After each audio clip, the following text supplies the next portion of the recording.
I have been making videos about this for years. And for years, people have been pushing back, calling crypto a scam, AI isn't going to change anything, and that I was overthinking it. I've heard just about it all.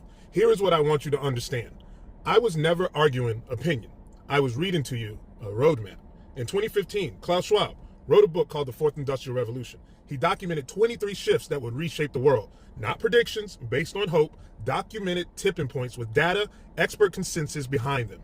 I use this book to position myself financially. This series is going to show you exactly how deep inside the shifts we already are. Not so you can argue with me about it, it's so you can see clearly and decide what to do next.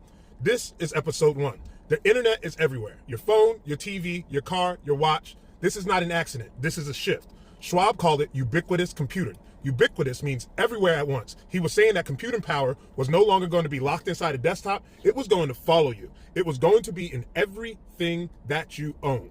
I want you to think about your own life right now. When was the last time you sat down at a desktop computer to do something important?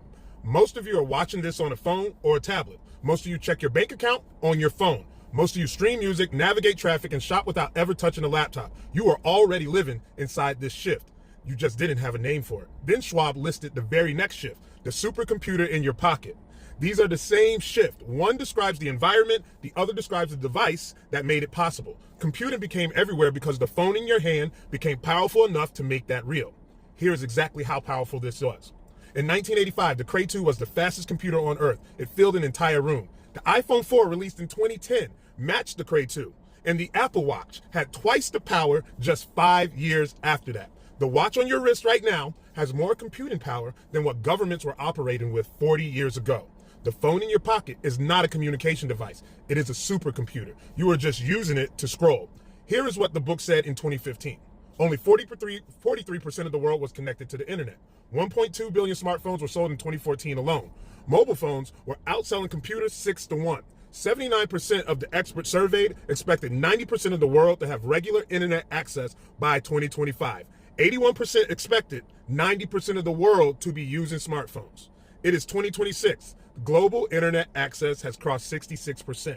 Smartphone users globally have passed 7 billion. The tipping point they predicted has arrived, exactly as they predicted. The roadmap was already written. Most people just never read it, but I did. The question is not whether this happened. The question is, what are you going to do with the most powerful tool in human history sitting in your pocket right now? I always say, don't just survive, you need to thrive in the fourth industrial revolution. If you guys like this type of content, hit like, follow, and be sure to watch the next episode.